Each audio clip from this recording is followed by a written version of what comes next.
about our Father's business. Grind mode, filled with His Holy Spirit. That's a cheat code. Holiness the standard. We never fold. We about to make a scene episode about our Father's business. Yo, yo. Yeah. What's up, bro? Hey, not slow motion, bro. My brother a little behind. Yeah, how you doing, bro?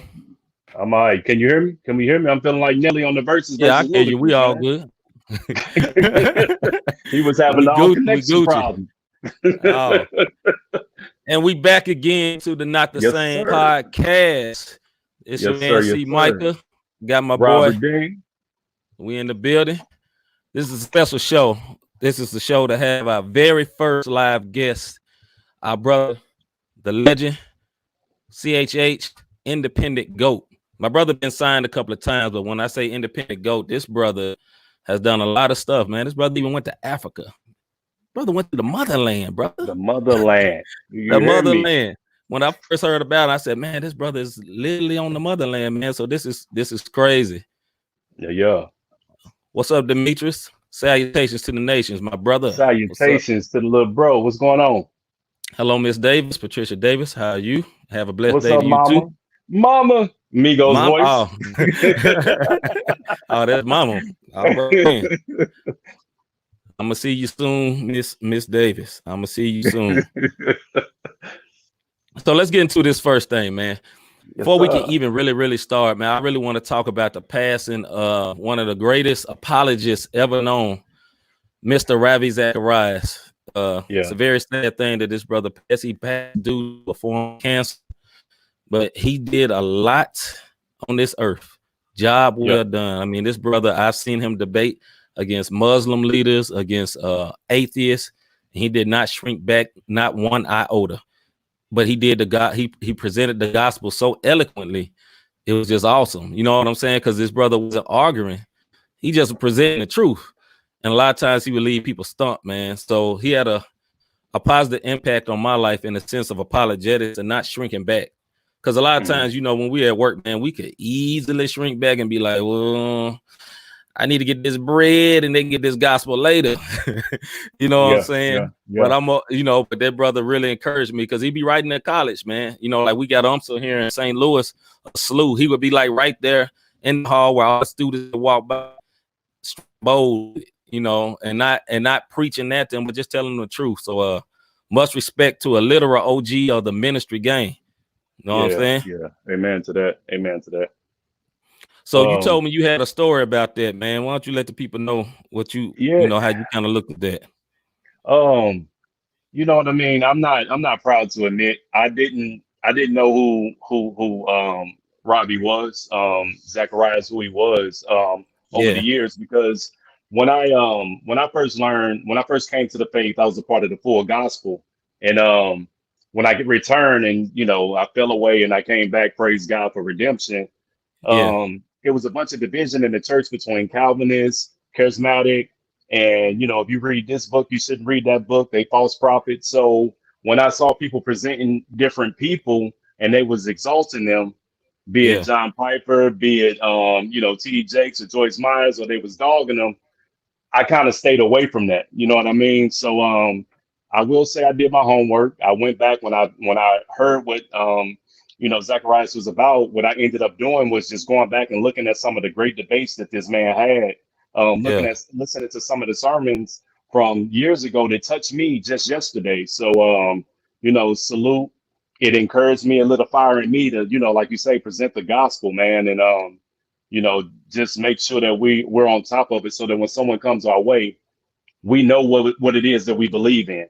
And then we can present that argument without feeling stumped. So, yeah, that just being honest, man, I had no clue because I didn't want to be a part of that, division thing that was going on when I came back to the Lord. You know, we had plenty of that already in CHH and everything, man. So much division.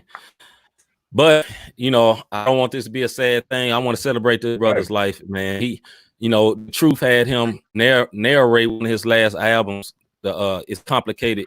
I believe he had a lot of interludes with Ravi Zacharias. I saw Flame did some things with him, man. So he was receptive to the CHH community, and that was a blessing. You know what I'm saying? He really showed the love of God, man. And I just didn't want to go forward with our normal show and act like, you know, this brother wasn't a great influence to the kingdom of God. You know what I'm saying? Amen. Yeah, no so doubt. Last week we had this thing. Let me see if I can find it. And neither one of us, we probably don't have nothing on this list, but man, this was the funniest thing ever. And it was the top 5 dumbest things you've seen or done during quarantine. Now, last week I gave a story about my ring finger. Well, I call myself being smart because I'm chilling. I ain't seeing nobody. I'm gonna snatch my regular ring off, and that bad boy wouldn't go back on because my knuckle got too big. And I'm saying knuckle because I'm being cool, but really the fat around my finger got too thick, and I had to get this rubber band joint suggested by my brother-in-law, Brian Carter. Now, I've seen other things that was goofy, right? So I saw someone that came. Hold it up. So what up, Mark? Yep, that's true. Robbie was definitely solid. So I saw someone that, you know, the banks opened back up this week, right? So I was in the bank and I was like, yo, I'm gonna put my mask on or whatever. And somebody comes into the bank with like the big gloves on. I ain't talking about like the thin latex joints. What I'm talking about is like the cooking gloves. You know, like somebody cooking chicken, they got them thick rubber ducky joints. So they come up in the bank with the rubber ducky joint gloves and a mask, but it's down here. So I'm like, why you get the mask down? Why even wear it? Why you got the rubber ducky gloves on? Like you really trying to be super safe out here, but the mask down here. On your chin. On your chin, like you protecting your chin. I mean, this was a lady, so I ain't gonna say she had. Well, she might have had a beard. I don't know. Let's hopefully not.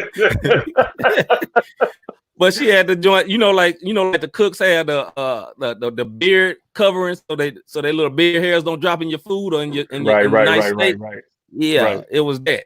So that was another cooking gloves, right, Mark? You know what I'm saying? So that was another one of the top 5 dumbest things I seen during quarantine. Also today, now I'm gonna give you a chance, Rob, but today I also saw something stupid. So this morning I'm going to work about 7:30 in the morning, right? And I'm cool, I'm chilling. I walk outside and somebody running with a mask on, running hard, right? Not knowing you messing up your breathing situation.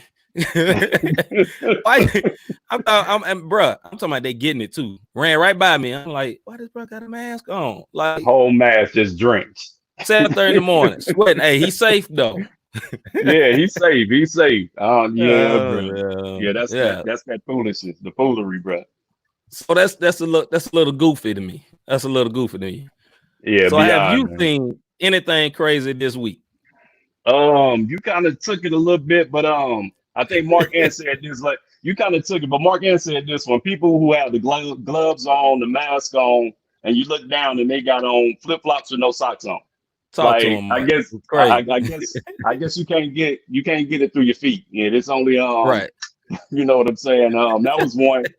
The other one is people who have the mask on in the store, but it's not on their face. Like you said, it's around their chin, it's around their neck, it's on their head. Right. Everywhere but their face. So the question is why? And those are the two I had this week.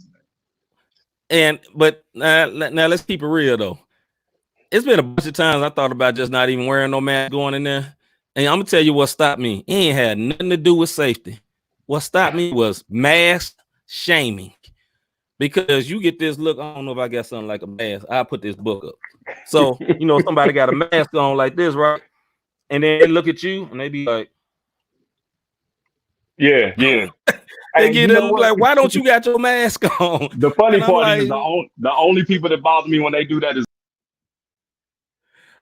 Yeah, I don't know. We're going to get Rob back in a minute. So I'm tripping off what Demetrius just said. This brother say, at Walmart, people be wearing masks like a necklace. Facts, brother. Facts. And yes, Mark, it gets very hot in that mask. Matter of fact, it get extremely hot. When I was in the bank earlier, I told my brother back. But anyway, so when I was in the bank earlier, nah, you good. So when I was in the bank earlier, the teller, you know, they have somebody when you go in the bank now, they got somebody, they write your name down, get your phone number, whatever, right? So all the tellers got masks on and they just sweating and they just trying to be cool like they ain't hot. And I just mess with them when I walked out. I said, I know you hot in this mask. I know you hot in this mask. They just looked at me like, bruh. And these people that don't say bruh, but I think they say bruh today. They just looked at me like, bruh, come on. It was so hot in that thing. And then, you know, another thing about the mask, and I know it's supposed to be safety, and I'm about safety. But bruh, when you put that mask on, your face hairs go to itching and touching that thing, and you like, ooh, Jesus, it be something crazy. You know what I'm saying? So, hey, I tell you what, for them brothers who, yeah, thank you, I appreciate that. Yeah. Hey, for them brothers that, for them brothers who got bad breath, for them sisters who got bad breath, listen. Use this as a learning moment. You can't blame nobody else at this point. The only person you can blame is yourself. All that extra dust that's in your face, and you wondering why your nose hairs hurt, bruh. You now know. hey, that master tell the truth on you real quick, bro. Hey, real quick, brother. You be like, hold up, I need to fix this. When, you know, for all of y'all driving around with your mask on in the car and you like, what's that smell? Yeah, that's your action. And stop driving in the car with your mask on. Ain't nobody in the car with you. Stop. Who you protecting? You protecting yourself from your own breath, and you know it's smacking right back in your face. Stop it. Yeah, the truth has been revealed. That's what's going on. Yes, sir. So once again, like we told you, we're gonna have our brother K-Drama on in a few minutes. We're gonna play a song from him right quick. This song is apropos to this series that just went off. It just ended this week, The Last Dance. Sir. And one of the most popular songs that K-Drama, not the only popular song, but one of the most popular songs that K-Drama has had, is called Air Jordan. And everybody remixed that joint. I remember back in the day when Show Baraka was on Reach Records, he did a Kobe on him. You know what I'm saying? Like, he had everybody doing the remixes. He had like a literal viral hit when social media went that big. So salute to my brother. He is an OG like me, but I still call him an OG. So check this out. This song's called Air Jordan on him by man K-Drama.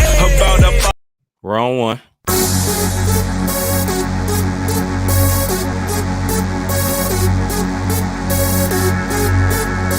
They think this the South.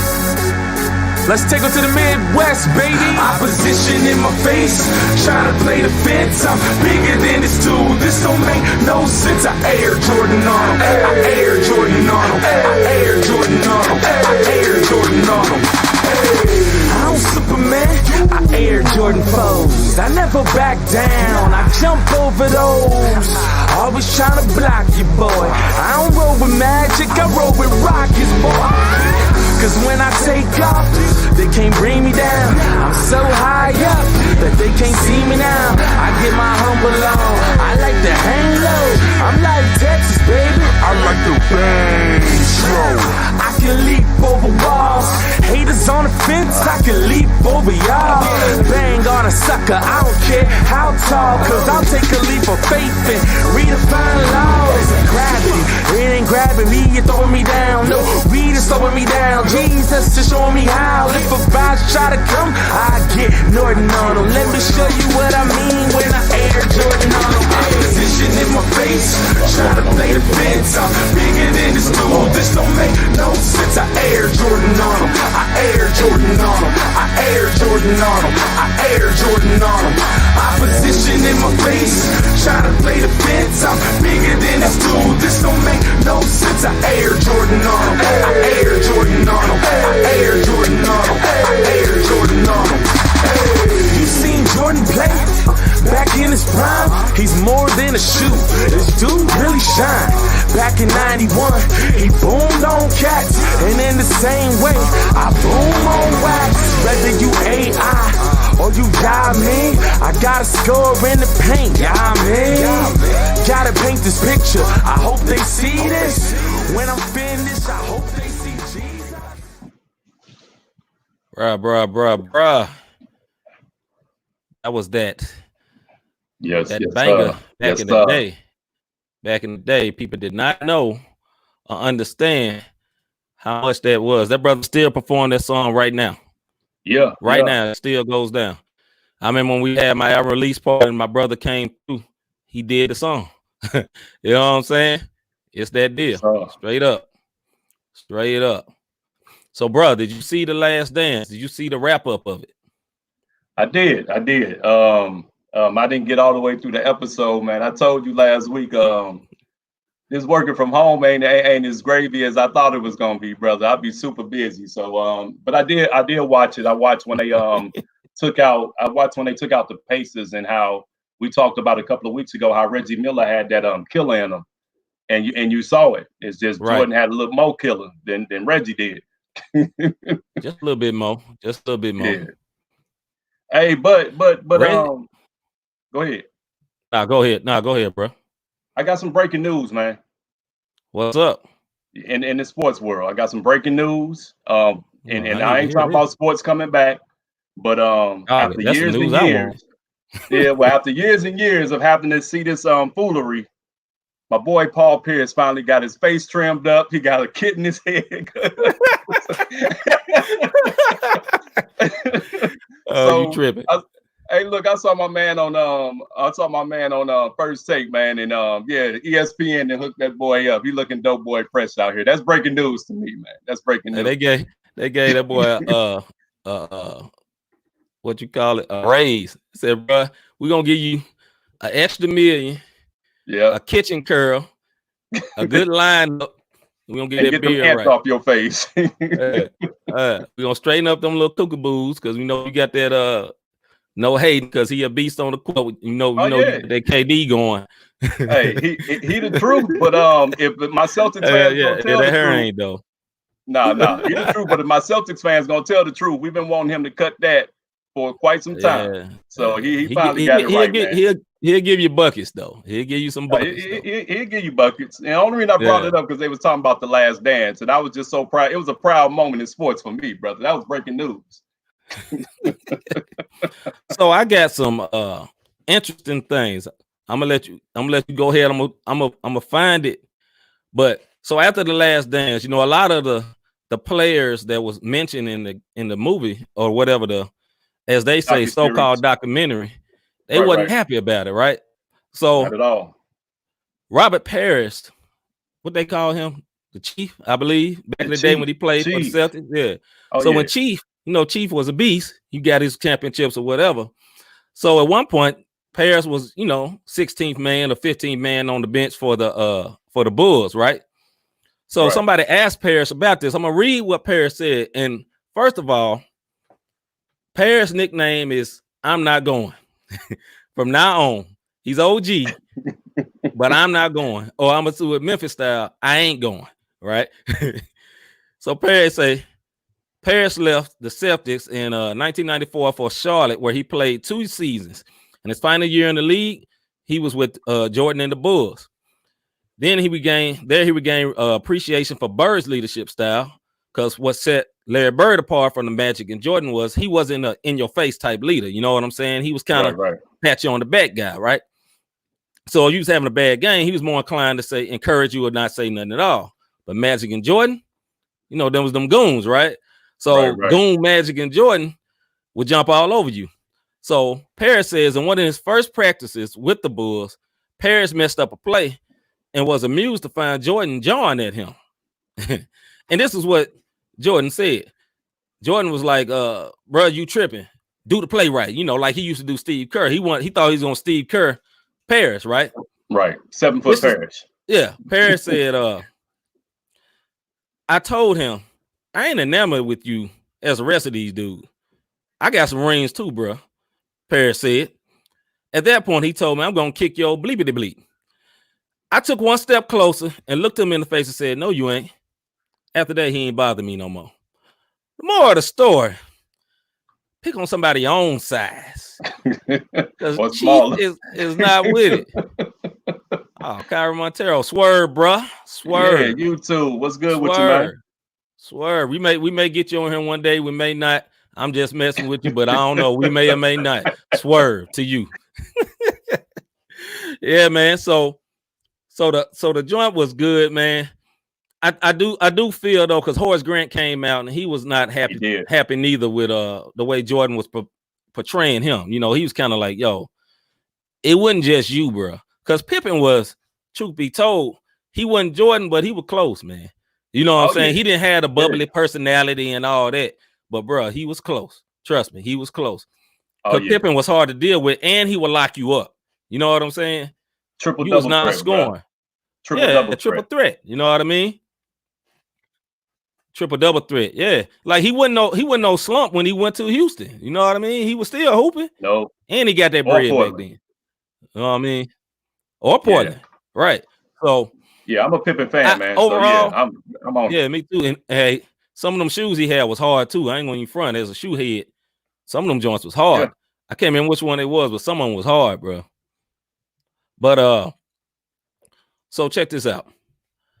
I think the buzz about the Michael Jordan joint is that we ain't had nothing else going on. Like for the kids, you know, like your son age that maybe never saw, like your kids age that may never saw him live.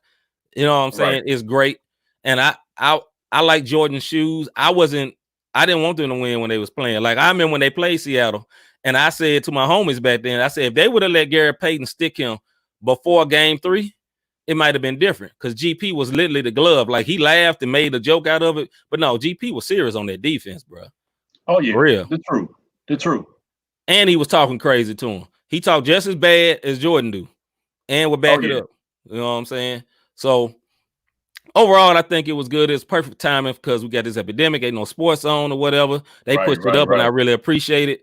But I would say it was a Jordan dedication more so than a documentary, or it's a Jordan documentary more so than what it was called, The Last Dance. You know what I'm saying? It was, and I mean, and it was to solidify Jordan on that basketball Mount Rushmore. Yeah. You know what I mean? And it kind of made him. I mean, but the bottom line is, he did everything he said he was gonna do, and it ain't gonna be nobody else to do it. You know what I mean? When he said we was gonna win, they won. 6 rings, undefeated in the finals. You can't do nothing with that. This boy Kyron, look at this. He said, "Hey, that's what Grant said." Yeah, but Kobe snitched too. But we gonna leave Kobe alone. Yeah, so did Tekashi 6ix9ine, but that's for another podcast. it is, you know, they going to make snitching cool. Right. You know, I had a niece that my nieces used to come stay with us during the summer, and I think Crystal was messing with them. She said snitches get stitches. This girl number like 11. That's Memphis. That's Memphis 10, brother. It's the way. Hey, it's different than Memphis 10. Way. So let me see. I ain't been looking at our outline. I just been talking. So, like I said, we about to bring on my man K-Drama in a few minutes. I want to play this next song. I'm gonna let Rod introduce it because you brought this song up to K, and he was like, "Yeah, we need to play this one." So tell me about this song. The song is just he's K-Drama talking about why he still do what he do. You know what I'm saying? Being that he has longevity in the game, he's been in the game for so long, and the whole song is just telling the world why he's still dedicated to do what he do when it comes to the making of the beats and making of the music. So go ahead and let that joint ride, man. This brother Kyra, look at this. This Negro.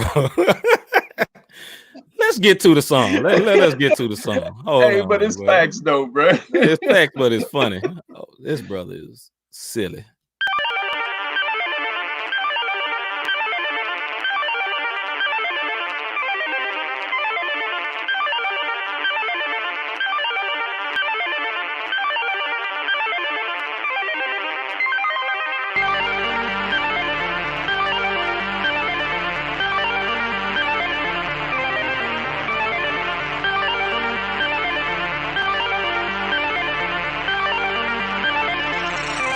I do what I do because I love it. I do what I do because I love it. I do what I do and I do it. Do what I do, I do what I do, I do what I do because I love it. I do what I do because I love it. I do what I do and I do it. Why am I still in the game? Still in the game because I love it. I do what I do because I love it. I do what I do and I do it. Do what I do, I do what I do, I do what I do because I love it. I do what I do because I love it. I do what I do and I do it. Why am I still in the game? And this one for the culture. Lie negatives, but so what? Saturated rap game full of vultures. And I let it bang, rhyme full of sofa. At times I feel like I'm doing donuts. Cause I haven't reached my quota. Got a lot of dreams like Joseph. Sorry, cause we still getting no love. But I won't compromise to get noticed. I see what's coming like Noah. That's why I gotta shine like a Nova. Wake them up from the comas. They try to press my buttons like controllers. You should hear the things they told us. Up to this point, I fight hard. They think cause I rap that I'm not smart. And think that hip-hop is not art. So when I check out like a shop cart, got a lot of cash on the charge card. Word protest from rats like Scotch Guard. I see myself as a monarch and a real MC that got bars. I do what I do cause I love it. I do what I do cause I love it. I do what I do and I do it. Do what I do, I do what I do, I do what I do cause I love it. I do what I do cause I love it. I do what I do and I do it. Why am I still in the game? Still in the game cause I love it. I do what I do cause I love it. I do what I do and I do it. Do what I do, I do what I do. All right, we about to bring K-Drama on, but we got this one quick thing, this money minute. Hold up.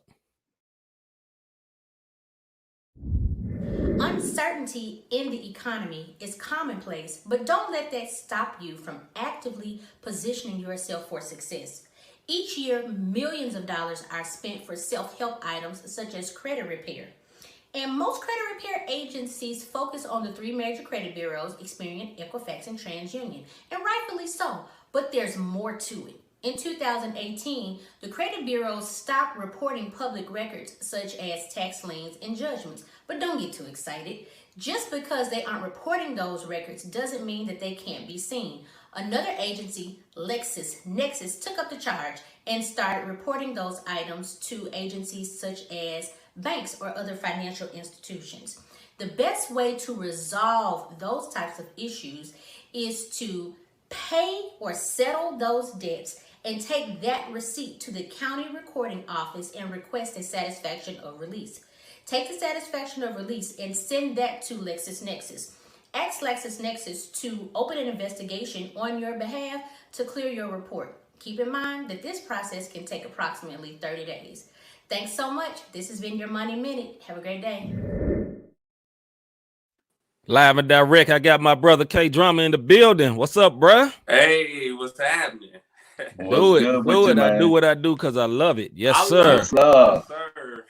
Man, first of all, man, I want to give you praise and honor. Thank you for coming on. You have the greatest honor because you are the very first guest. Woo! You get all the roses. Look, I ain't figured out how to do the round of applause button yet, so I'm gonna step back. Yes, sir. Shout out to my dude, man. People don't even know. I don't even know. I can't even remember when I first met you. I think we was linked up by this dude named Ricky back in the day. Yeah, 2005. And you used to do the Serious Series mixtapes. Yes, sir. And I remember you said you listen. I think I submitted something, and Ricky's like, "Man, do a verse for K-Drama's mixtape." I said, "Okay." And K-Drama said, "This dude is from the South, but he rap like he's East Coast. It don't make sense." He got bars like an East Coast dude. And from then on, we've been cool. You know what I mean? Man, and it's crazy. We didn't live through a whole lot of CHH. We didn't seen the loose, super free CHH, back to the super holy CHH, and we're back loose and free all over again. All over again. Hey, what do you know? Hey, what do you know? So with that being said, brother, welcome. Man, I appreciate the welcome. Definitely honored to be the first guest, man. That really means a lot. I don't take that lightly.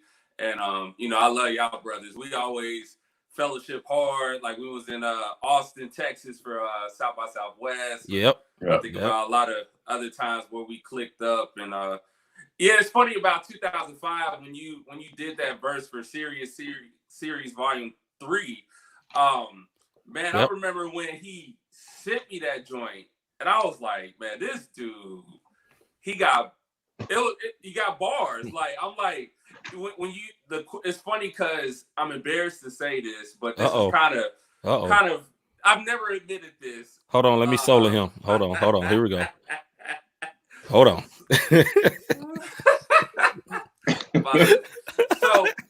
So you have a line in the song where you say something about Questlove. Forgot exactly what you say. Right. But when you said it, I'm like, who's Questlove? Brother. I was so embarrassed, man. I'm like, the bad part. the bad part that's not embarrassing because well, I don't know. Back then, I wasn't super keen on listening to secular music. So Yeah. but I knew who Questlove was, the dude with that big old fro. That verse, I can't even remember that verse. Anyway, we ain't interviewing me. This is on you. Right. Robert Dean, let's go with the questions. Let's put this brother through the ringer. He's the first one. He gets all the gangster goon questions. Let's go. Yeah.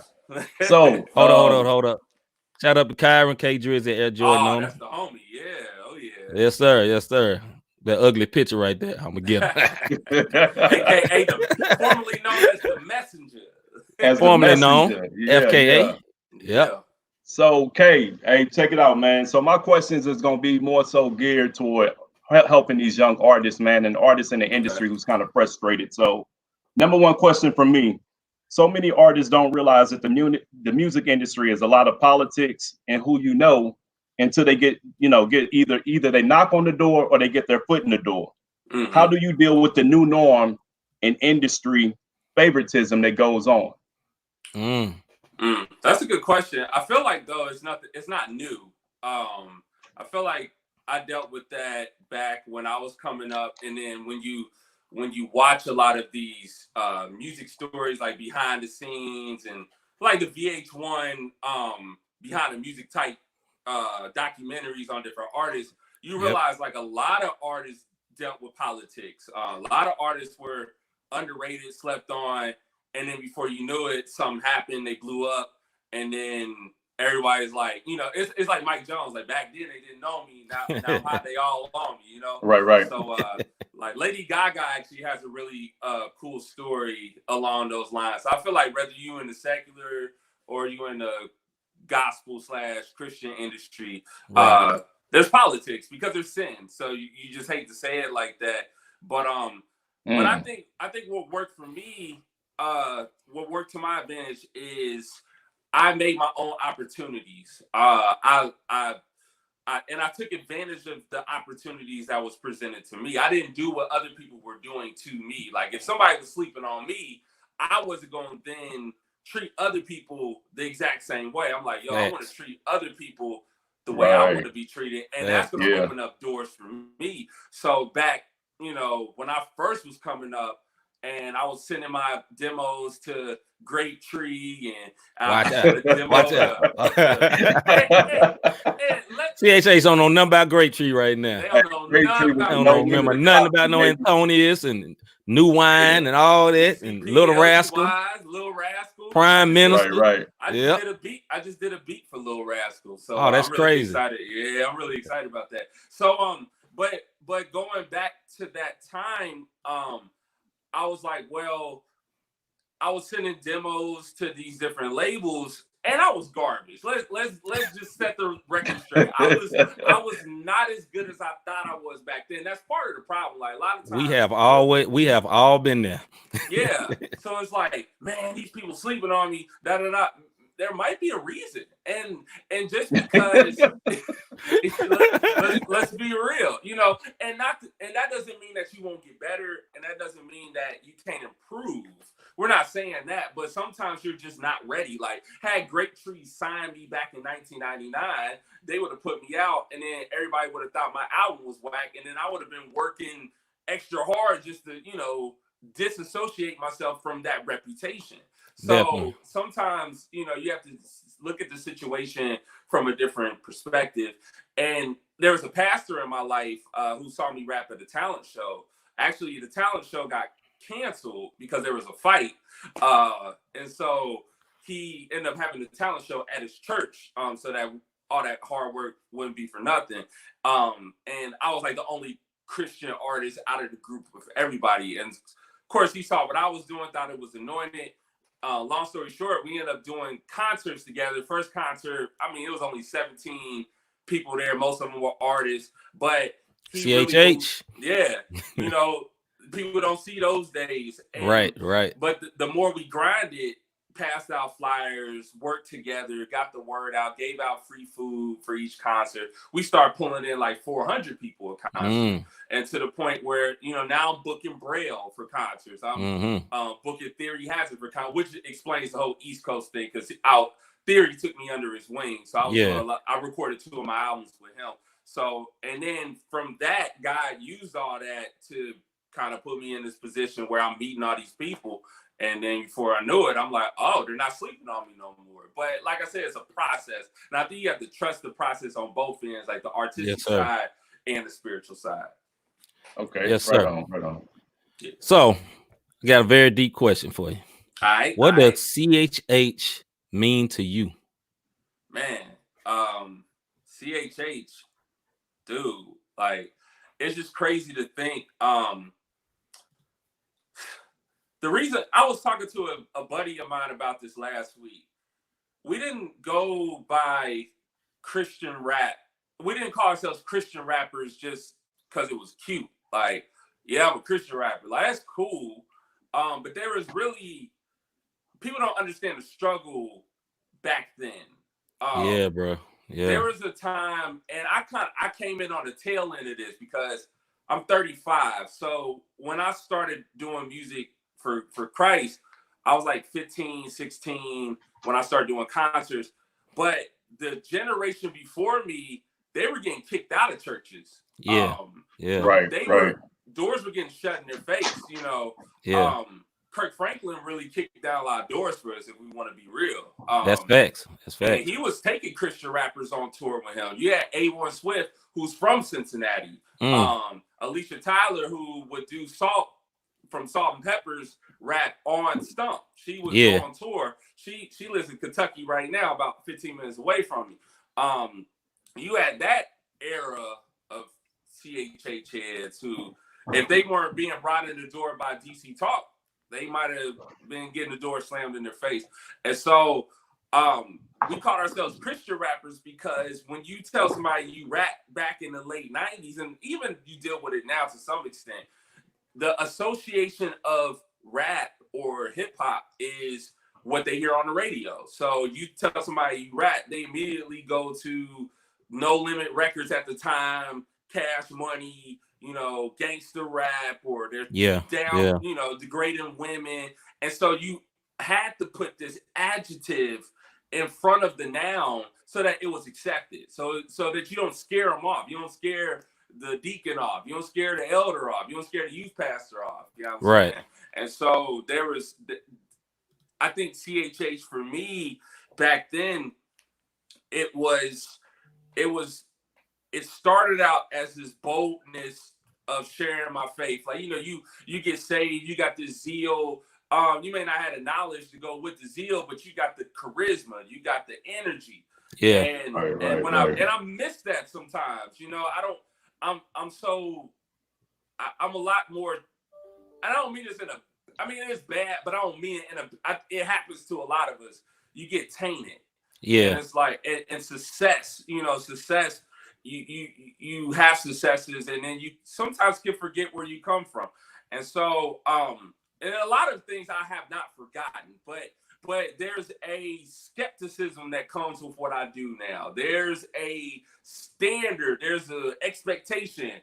There's not an innocence. And when I think about early CHH, there was this innocence, there was this boldness, there was this, I just want to tell all my friends if they don't get saved, they go into hell. Like, and granted, like I said, some of that needed to be mentored and curated. And but when I think about CHH, even to this day, like, there are a bunch of bold generals. I think of Dayton, I think of Bizzle, I think of Derek Minor. I think of a lot of people, like, as many people that we see that may not be the representation that we prefer. There are a bunch of cats that are still holding up the bloodstained banner for Christ. Yes, sir. Right. So, yeah, when I think of Christian hip hop, I think about guys who are skilled, who don't have to pervert what they do to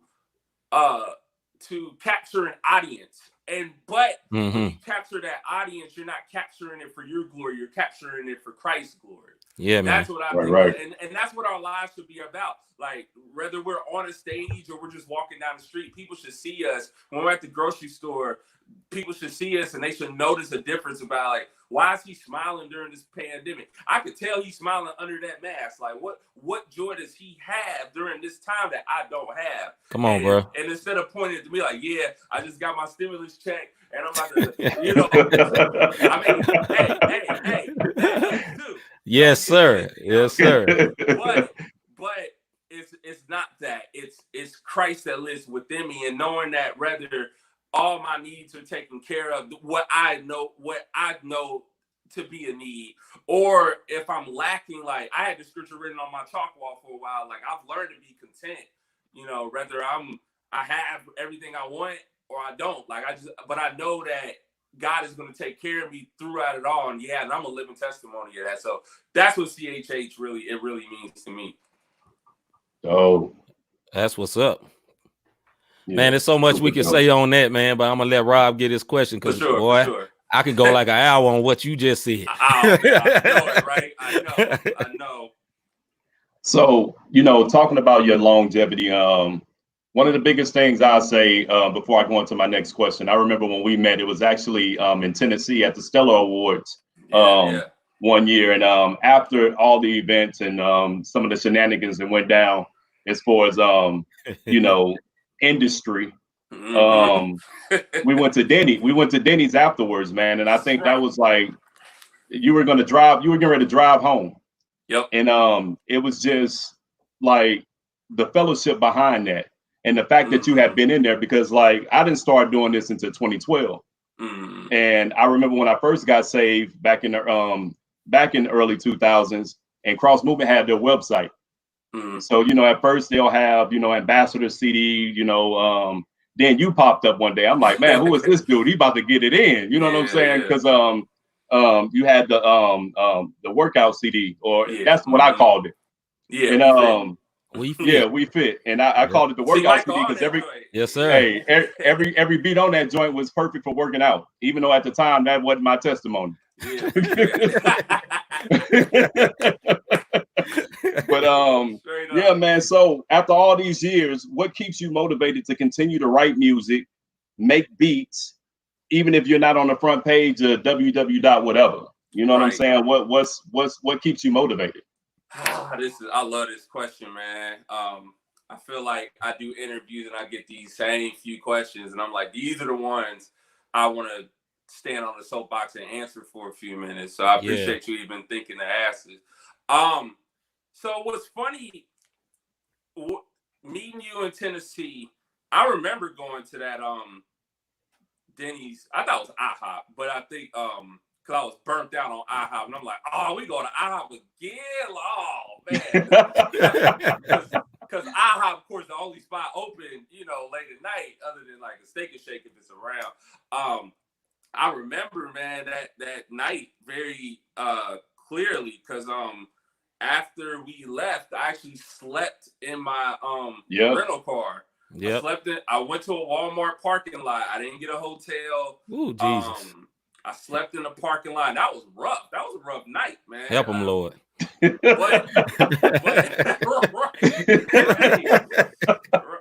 you know, to be honest, man, like that story actually is a good it's a good backdrop for why I do what I do still. Like, for me, I was willing to sleep in a car so that I wasn't compromising the bills that the household, paying bills, taking care of my kids, taking care of my wife, because I'm the primary breadwinner. I'm doing music full time. My wife at the time is the homemaker, and you know, for me, I'm like, and to be honest, like Cross Movement, I'm grateful for the opportunities they gave. I'm grateful for the stage. But a lot of things weren't honored between that relationship. And it's not the first time I've said this on record. And so, I mean, 2012, like, I was trying to get off the Cross Movement. I'm like, yo, like I can't drop another album if if I'm not gonna get paid for it. Like, oh Jesus, because I was getting paid, like, and not that like money's not my number one motivator, but I do need to be able to take care of my bills and I don't have a lot of bills. That's the thing. That's part of why I've had the longevity I had, because I don't have a car note, because my mortgage is almost as cheap as my rent was when I lived in this shabby ghetto apartment. Like, and not that, and we live in a decently nice house. But we try not to bite more off than we can chew. And I mean, that's really what it is. Speak on it. It's instead of going out to eat. And it's funny, a lot of this stuff has helped us survive during this pandemic, to be honest. It's like people freaking out because they can't cook. And I'm like, yo, this is how we've been living for a decade. Like, this is normal. This is normal, you know? And I'm not saying that to like make myself look great and all that, but it does help with longevity. It helps. And part of it was, like, for instance, my daughter, who she was allergic to eggs, she was allergic to dairy, she was allergic to shellfish and nuts. There's a lot of things she was allergic to, so it really limited like what we could even purchase from the grocery store. We couldn't just buy pizza rolls in the frozen section and be lazy one night because those pizza rolls got this and that in it. And even if it doesn't have cheese, like, even if it's not pizza or something, like, a lot of stuff just still has dairy products or is processed in a factory with nuts and these things. And she has asthma, and if she eats something, it's gonna trigger her asthma, have an asthma attack. We at the hospital, she's taking the breathing machine off. We ain't trying to go through all that. You know what I'm saying? So right. So of course my wife, her folk from Alabama, so she know how to cook like a typical person from Birmingham would know. Not everybody know how to cook from Birmingham. I've tasted bad food there before. Thank God for the Southern women and the Southern cooking. Yes, Lord. Yes, Lord. And so my wife taught me some basic stuff. So, you know, I'm able to cook if she's gone, basically. And it's those things, man, that allow you to have that longevity. It's when you can work at McDonald's and be a millionaire. Like, it's how much you make versus how much you spend. I mean, if you make $14 an hour, but you spend brother, $18 an hour, you're gonna be in debt. You're gonna be broke. Yeah. And for us, the key was, like, I grew up poor, man. Like, we lived with my grandparents most of my life. My dad was a crack addict, so the 3 times I lived with my dad, we got either evicted or kicked out of all 3 premises. And so, like, wow.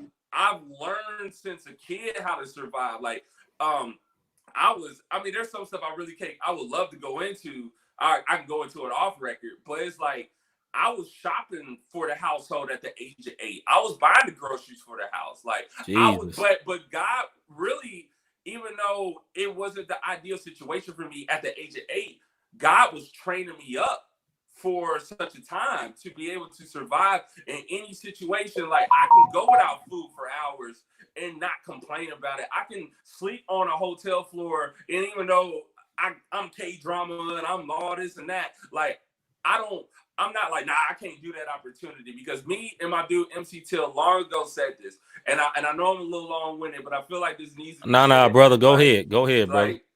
Like, one day we sat in this church in Evansville, Indiana, and they ain't had no money, and they booked us, and they knew that they weren't gonna be able to pay us. But the pastor asked, he was trying to, fill the room out and see how much we needed so that we wouldn't sue him or nothing. And not that we would have sued anyway, but he was just scared because he never dealt with Christian rappers before with a decent amount of success. And our thing was, we told him, we're like, we never want money to be the reason why we cannot present the gospel. That should never be the reason why we can't go somewhere. Like, if I'm able to go, I'm going to go. And that don't mean I'm going to drag my family into debt to do it. But my point is, I'm not about to bang you over the head for a G or a stack.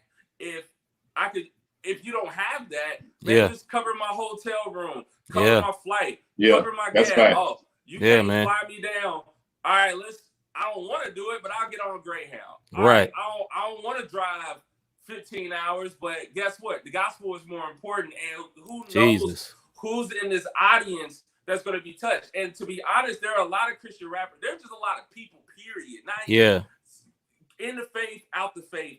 People can be bougie. And for and to be honest, not for insanely bad reasons. I understand. But I grew up, you can't fall from the floor. I heard that quote long time ago. Facts. And I was like, Yes, sir. Yes, sir.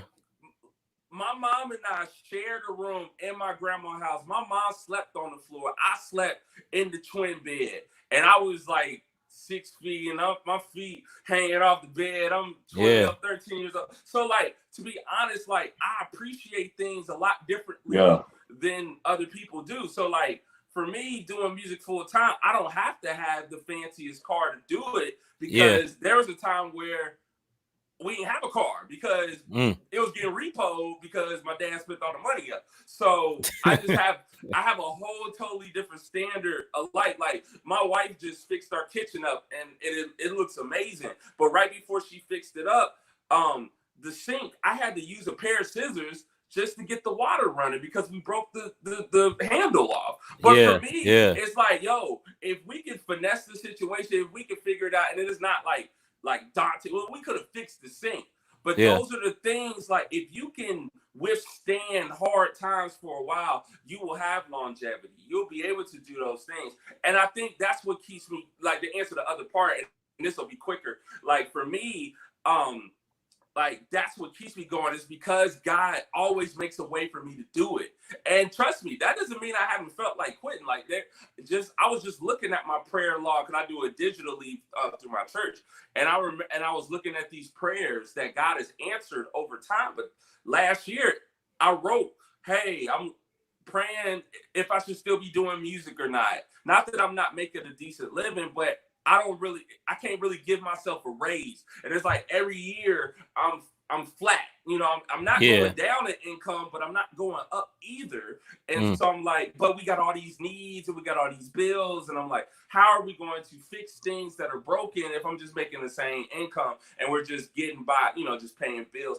And what God just told me, nah, you need to chill. You need to just chill out and just work on more music and depend less on doing music production for other people. And I was like, like that doesn't make sense. That sounds even more irresponsible. You know, I don't want to be known as the Christian rapper who's like dragging his family, you know, through the mud for his dream. Like I see plenty of people like that. And I'm like, yo, I'm not I did Uber back in 2015 before the 8th came out. Like I was delivering food and people knew who I was. Like, oh, K-Drama delivering my food. And I'm like, oh, this is embarrassing. But I'm taking care of my family. Yeah, man. So I could care less about that.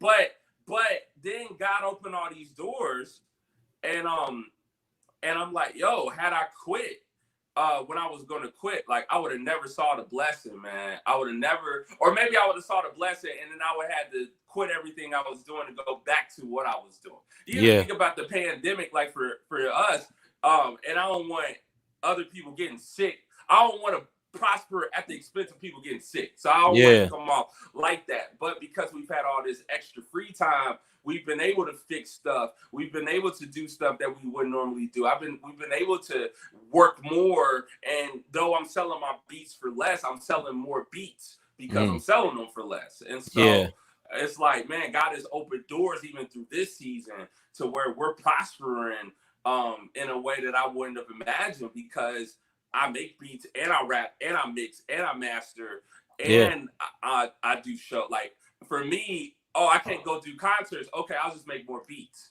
I can't you know, do A, B, and C. Well, I could just pivot to this where a lot of other rappers, and this isn't a knock, but this is what's helped me with the longevity thing. It's, yo, all I do is rap and I do concerts, but now I can't do concerts and I don't feel motivated to rap. So what do?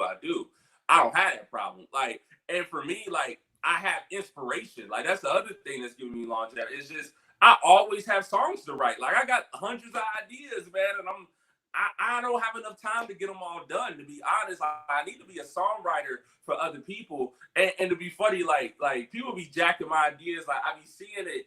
I be seeing people online. I ain't gonna put out there. I'll share some stuff with you off the radio. You be like, oh wow, that's crazy. Yeah. Like, I'm not a liar. I don't have a reason to lie.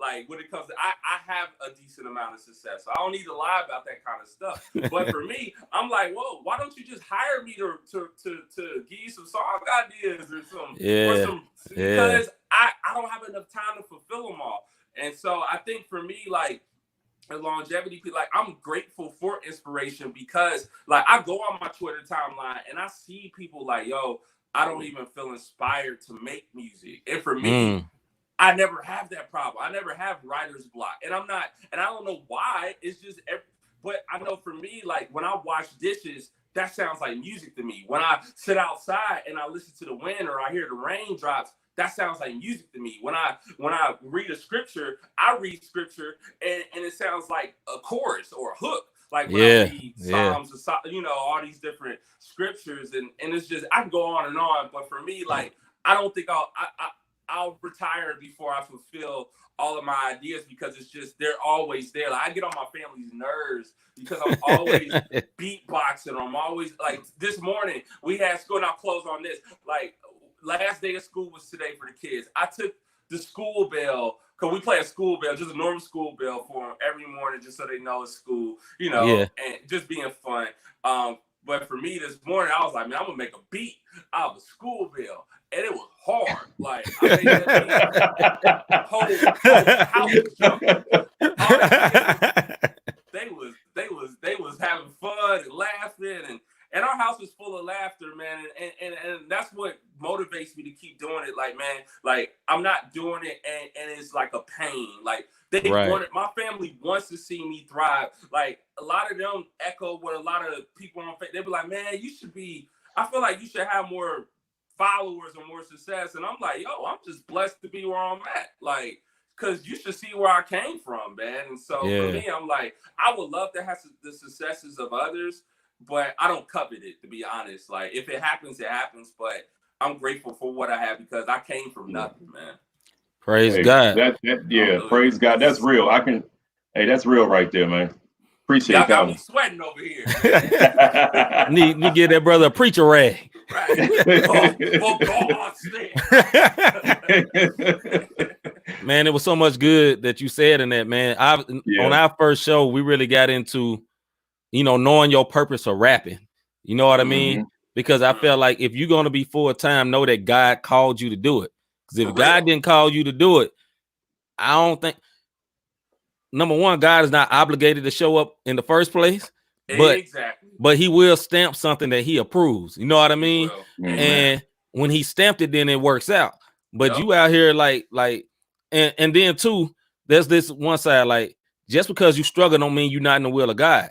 Right. But he always gives you a rope of escape or a way of escape in the struggle. Yes. But it don't mean you ain't gonna struggle. You know what I mean? But if your lights always off, never on, if every car you get break down, you might need to go to work. But if God has called you and set you apart to do something like what you're doing, then he shows up. But God also shows up for people to have a job, man. Like Lily in our house, man, like this downturn was affecting everything with our family, man. But then God showed up so miraculous in the last few weeks, man. You brother.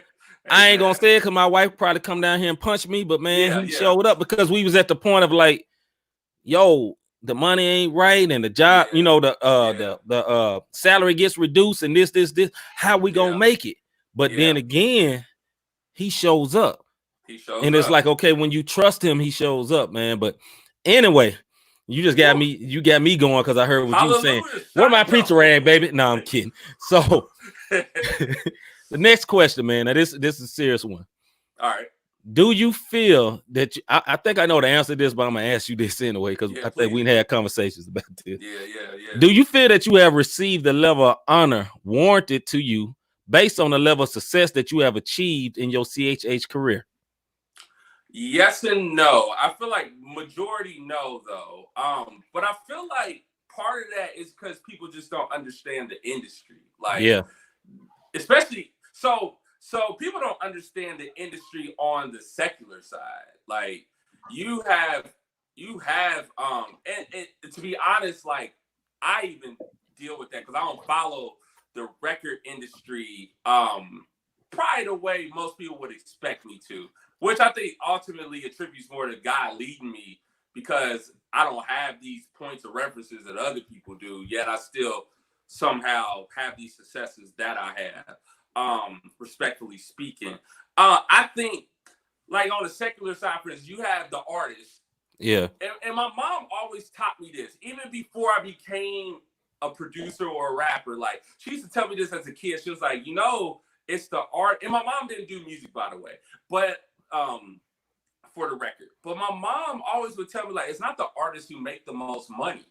It's typically the writers, and it's typically the composers or the producers. And that always stuck with me, man. Like, I was like, huh, that's interesting. So you have audience. So, like, for instance, and I don't want it to sound disrespectful, but like the guy who just died a couple weeks ago, who helped discover P. Diddy. Andre Harrell, I think. Yeah, I think that's his name. I had to be honest, like I didn't even know who he was.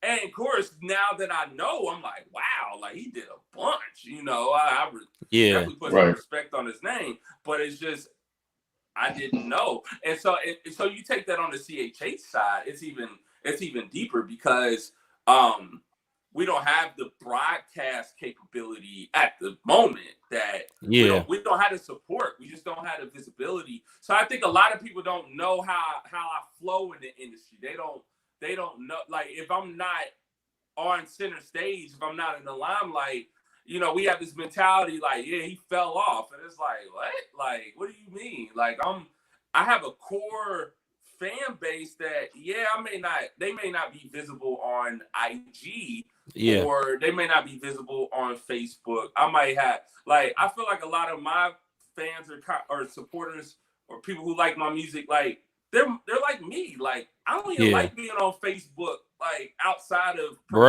stuff, man. Like, I feel like birds of a feather flock together. So I feel like a lot of people who like my stuff are kind of quirky like me. And so, like, I may not have all the fanfare, but I've been doing music full time for 10 years. And like, when I think about this, and I'm not saying this to brag on myself, but to answer that question, like, even more, it's like, I do Christian rap. Like, I'm in the niche market of a niche market. Like, I do Christian rap. Like, when I do my taxes, Like, that's how I got my house, because I could prove. Hold, pause. Christian rappers, you supposed to do your taxes. Carry on. You're supposed to do your taxes. That's why I've been seeing people complaining, like, yo, I ain't got my stimulus check yet. It's probably because you ain't did your taxes. It's probably because you don't have a record with the IRS. And I was there. Like, I used to do Christian rap. It was making a decent income, and I wasn't doing my taxes. But then I tried to buy a car, and I couldn't, because I took all these PayPal statements. And they looking at my PayPal statements like, what is this? Like, this don't mean nothing to me. Mm-hmm. You need to prove your income through the IRS. You need a 1040. Like, and so I start doing that, and so now I can prove my income. Like, when I got on a tangent, but like when I do my taxes every year, I don't put Christian rapper, but I put, like, I am a music producer, and like, that's amazing to me, like, that I can do music. Like, I can, and granted, my ultimate dream is to be able to do my own music full time and not have to produce for 50, 60 artists, even though I'm grateful for everybody who buys a beat from me. Very grateful every time my Cash App go off, every time my PayPal go off, every time Square go off. I'm grateful. But for me, it's like, I wish I could just create the ideas that come to my head versus having to shelve those. And so, and people don't see that because I don't brag on it. Like, I don't go around like, yeah, I do. Like, I just saw a dude flexing online. I ain't gonna say he's pretty popular. Like, he was on Twitter talking about, like, yeah, during this pandemic, I got shows, digital shows booked, and I I'm doing these numbers on Spotify, how you doing? And I'm like, oh wow, that's a major flex. And Right. I'm actually doing okay. But you know, but I'm like, I guess because I don't broadcast it, and yes, I do talk about my struggles on record, but I talk about them because I feel like somebody else will be able to relate to them, and God does bring me through those struggles. And so it's not by my power, but it's by his spirit and by his will that allows me to be able to do what I do. So a lot of people don't know the people I produce for. Like when I still to this day will tell somebody I produce for Lecrae, and they're like, what, you produce for Lecrae? And I'm like, yeah, that's old news, but you wouldn't know that because there's not really a Christian Source magazine to tell you that. It's not really like you have outlets like we even. And it's not like you got it in your bio, K-Drama, I produce for Lecrae. You know what I'm saying? And to be honest, I used to have it in my bio, but I felt like I was struggling with validation for a period because I felt like I had gotten written off by CHH for a while. And there's some truth to that. Like, I'm not going to, you know, being with Cross Movement made a lot of enemies. Like, let's be honest, because Cross Movement wasn't paying people. So, and that's not keep it real, bro. And that's not new news, man. Like, it's hold up, can you see the screen? Look on the screen. It's one of the people. That's what they said about your album. Let me see. Oh wow, that's a black and Winds and Waves, man. That was an album where I would roll the window down, or the window wouldn't roll all the way down, and sometimes it would rain, man. I remember driving to Fusion Fest, and window wouldn't roll all the way down. It's just like, what is but I made it, you know. That's right. I got a billion stories, man, but it's like I do it because I love it, man. I love making music. Like I'm in the booth and I just smile, man. And so like when I think about like the respect that I don't have, I constantly think about the blessings that I do have. Like, to be honest, like there are people like you all who know my track record and will brag for me when I don't brag for myself. And that's how it should be done anyway. Like the Bible says, let others boast of your word. And so that, and I try to stick to the G code, but you like, I'm telling you, man, like we have this new wave, and I like what they're saying on wax, but like I just think a lot of Christian rappers don't carry themselves well. Like it's about status, it's about flexing, it's humble flexing, and they do it in the name of Jesus. Like, I ain't humble. Not all, it's fake humble. Not all of them. And for me, like I hope for me, like I want to share like my successes so that people can see like you can have successes with CHH, but I'm not going out of my way to flex on you. Like it's not like I'm not stretching it. It's okay. You ask a question, I'm going to say it within the frame of that question through my answer. And so like I'm like, yo, like I'll see dudes who may, you know, not give me the respect I feel like I should have, but I'm like, yeah, they just don't understand. You know, they don't know my history, and they equate Spotify numbers to like for instance, for me, okay, let's say this. I would never say, from a business perspective, let's talk business. I would never say I'm bigger than Grits because I have more followers on IG than Teron Carter. Right. I would never say that because Grits, that means nothing. That means nothing. Man, Grits was literally being played in MTV back when MTV played videos. Yes. When they played music. Literally, they have a platinum record. Yes.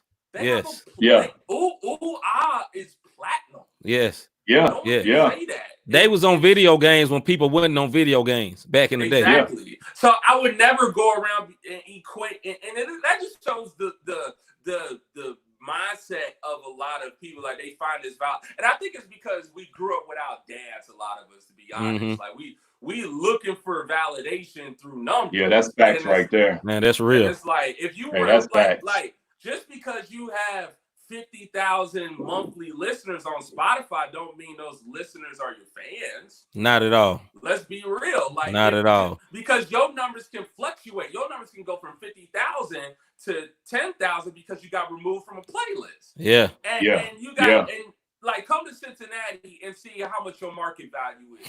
Yeah, you got 30,000 followers on Instagram, but then only 100 people show up to your show. Yeah. Like how much am I supposed to pay you? Right. How am I supposed to make my money back if your market value is tied into Spotify numbers versus how many real numbers you have? So, I mean, we can go on and on, but I think people don't know the game. They don't know the business. They don't know like, I know, like, I'm on the spiritual game. I'm trying to get better. I'm trying to learn the word more. I'm trying to act out the word. Right. Act out the king. Right. Yeah, I'm trying to act out the king. You know what I'm saying? Shameless plug. Yes, sir. You know what I'm saying? But it's like, but I'm big on, I love business. Like, I mean, I don't just watch, I like Shark Tank. Like, I read books. I listen to podcasts. I indoctrinate myself on the business side because I want to do good business so that God is honored through my business. And people, and in Christian rap, like, you know, it's been taboo for so long. You got people who are either afraid to really excel in that area, or you got people who just totally rebel. And I feel like you see that on the braggadociousness of Christian hip hop, like people flexing on records. And I'm like, and not that I don't mind a little humble flex every now and then, but people just get caught up in that, man. It just really turns me off. So when I think about respect, like, I have to think about it through that lens. Like, I feel like CHH still has some maturing to do, and I think guys like me need to speak out more. Like, I'm just such an introvert that I don't really speak on my own about this stuff a lot. But I think a lot of us OGs, we need to be these fatherly figures to these younger artists if they would have us. That's the biggest thing, is if they will have us. You know what I'm saying? Because it's like, the people that you have influence with, you definitely want to tell them, man. Like, I tell a lot of, and I think the kids in St. Louis would say it a lot. Look, I tell them, look, man, save your money, stack this.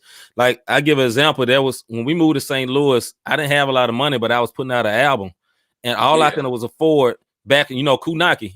I don't know if you still mess with Kunaki. I still mess with Kunaki. Yeah. So the best time Kyron Montero put me on the Kunaki, and my bread was very funny. So I would buy 10 CDs a week. That's all I could buy. But I knew my album release party was gonna be like in July or something. Ooh, so I started like in January and bought 10 CDs, and I stacked it. But I've told plenty of artists here, when you get your money from the show, don't go out to eat. You know what I'm saying? Don't take the homies out to eat. You know what I'm saying? Stack your invest, because you invested in yourself, right? So you take all the if you got 100 CDs and you paid from Kunaki, you probably paid $130 or something like that for it, right? Yep. You selling $10 a wop, that's $1,000 profit. That's a G. Almost $1,000 profit. You get what I'm saying? So if you being smart with it, you can level up with that. And that's what I did, man. Like, I got me a banner and I got all this stuff off of 100. Started with $10, but went all the way up to 100 CDs investment, and that's how I built everything. And I think that's how we all can do, man. Exactly. Yeah, brother. But it goes back to what both of y'all say. If they have us, you got some folks. It's just like your numbers. You ain't moving no numbers. Yes. Well, what you didn't did. I ain't seen you feature with so and so. You know what I'm saying? So they don't understand that the knowledge, like, you know, you gotta plug in. Like, everybody listening to UK, I just pray that they truly put that into works, man. Because you dropping a couple of people that said you dropping nuggets on here, man. And, appreciate it. It's important for them to know. Really is. I was gonna say this too, man. I was gonna say this too, man. It's like, there's some people that can show you how to be a star in CHH, and then there's other people that show you how to live in CHH. And I think you can tell somebody how to live and provide for your family, and that's what's important. Because if you're a star, stars go up and come down all the time. And then next thing you know, you don't hear nothing about old boy or whatever. If you got signed and you being signed is what blew you up, then when they through with you, your fans are too. If you didn't build that authentic fan base. But anyway, Rob, it's your turn. So with everything that you're saying, as far as what you've been through, what you've seen, is it discouraging or is it motivating? And how do you deal with if it's both or either or?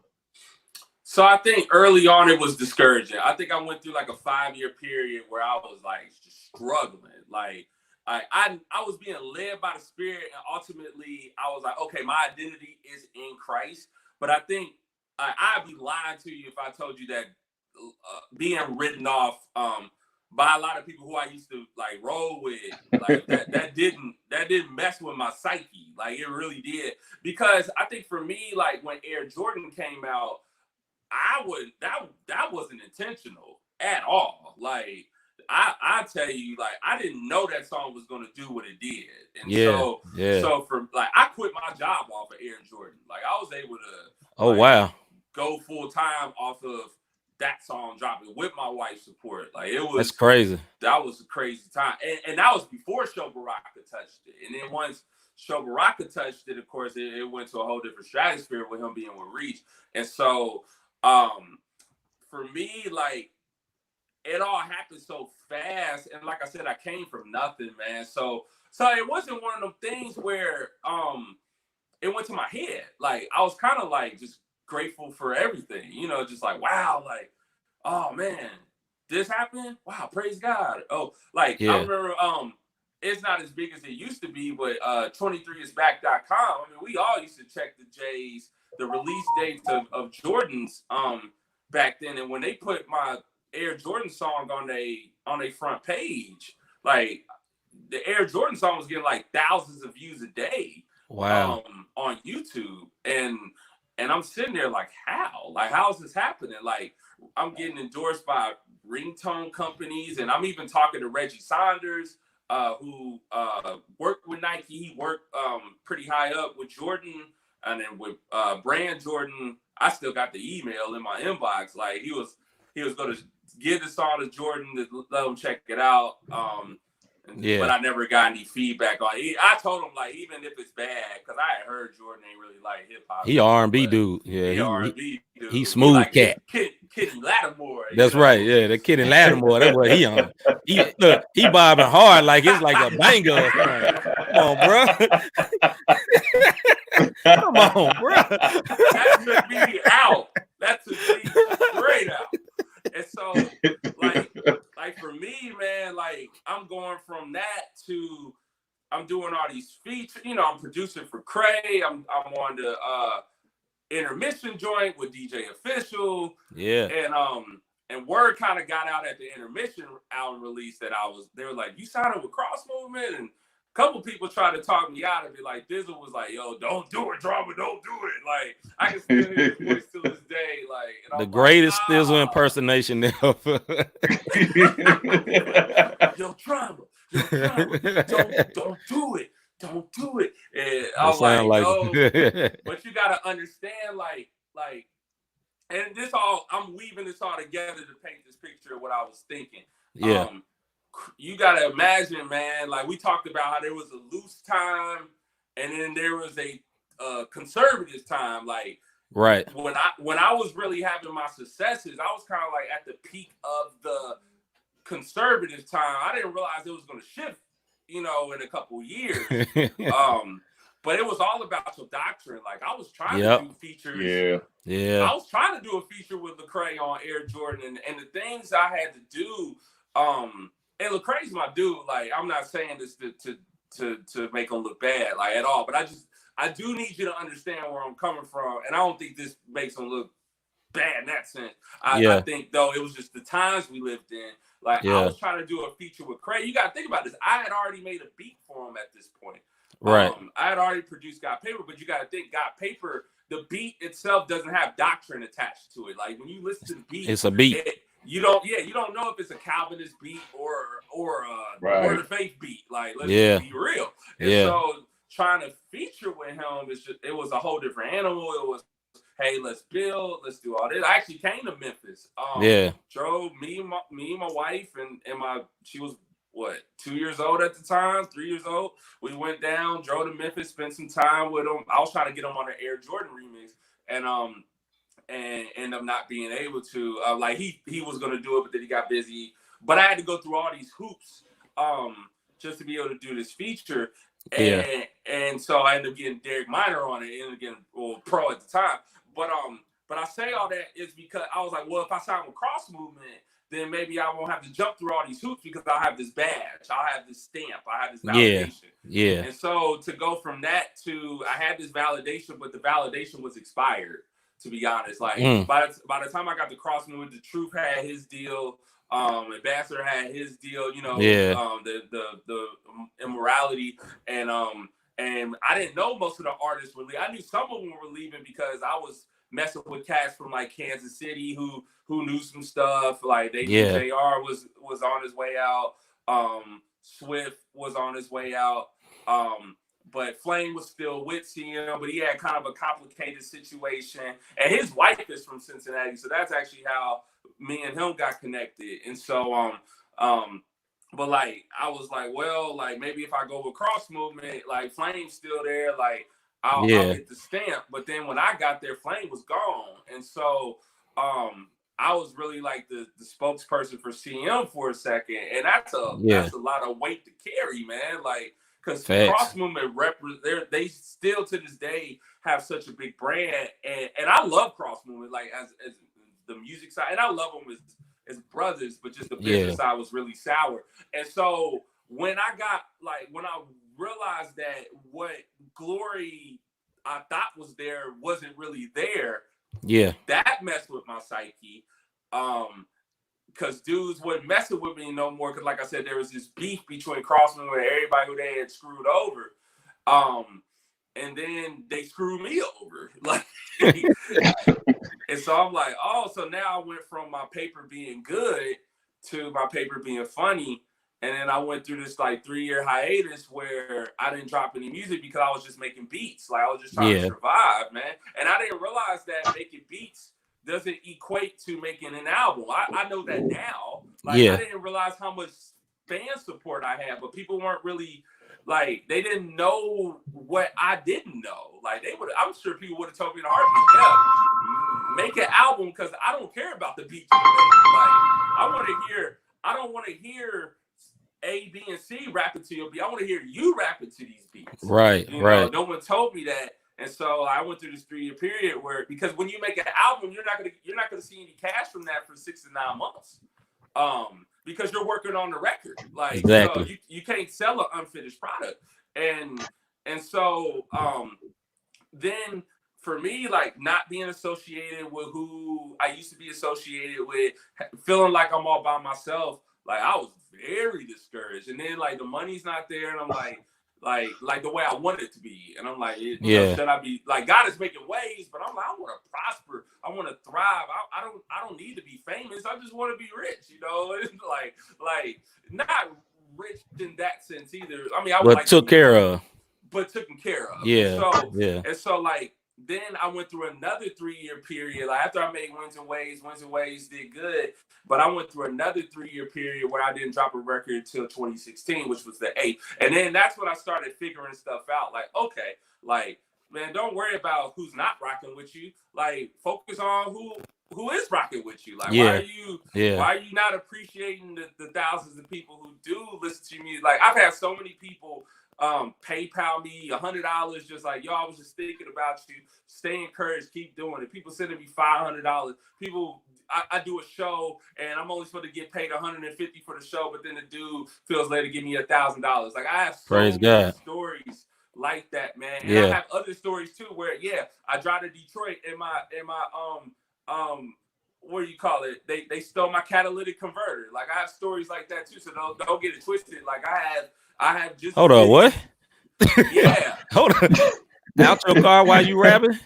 Look, it didn't even happen at the show. It happened at the hotel I was staying at, which was not like the church was in the hood.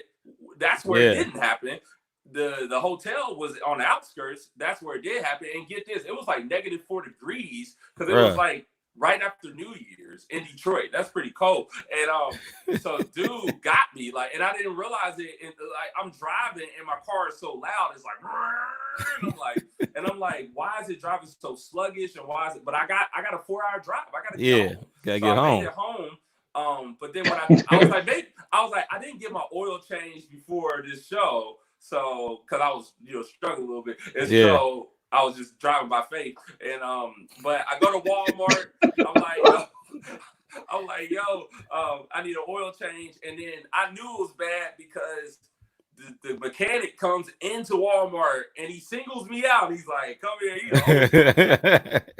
He takes me downstairs to where they like actually change the oil. I'm like, I shouldn't be here, I don't think. But he's like, yo, you see that? You see that gap right there? And I'm like, yeah. He's like, there's not supposed to be a gap there. That's what the catalytic converter is. And I'm like, someone got you. Someone took your catalytic converter for platinum. I didn't realize that was even a thing. Like, oh wow. I know copper's a thing because that's a big thing here in Cincy, but I didn't know catalytic converters on Hondas had platinum. And so I just as many like blessing stories I have horror stories too. I have churches who didn't pay me, churches I had to hunt down. I've been in green rooms where it's been awkward. I've been through so much. I can really write a book, you know what I'm saying? But I'm telling you, man, like I really feel like because God has kept me standing, because God has propelled me forward, like I owe it to the body of Christ to do what I do. Like I have a motivation. I kind of have a chip on my shoulder to some degree, like not in a bad, like I envy you kind of way. It's more like, yo, I gotta show y'all I can rap. Like I'm just not where I'm at for no reason. Like right. So I have been trying to flex on records, but not like, yo, I'm gonna brag on how dope I am and all this stuff. I'm just gonna rap and let the rap do the talking and let other people who hear the music write in the comments or share it. And if they don't, oh well, I gotta write an even doper joint. It's almost like Jordan. Like I've created these scenarios, not in the way Jordan does, but I don't think nobody does it like Jordan. I don't think anybody does. It's just crazy. But I'll be like, oh man, that song didn't perform the numbers like that I thought it would. It's like, this is a banger. All right, man, I gotta write something better. So it's like, yo, but this joint right here is gonna, and if it never gets the numbers, I just enjoy it as a sport. I enjoy, and I'm grateful for the support I do have.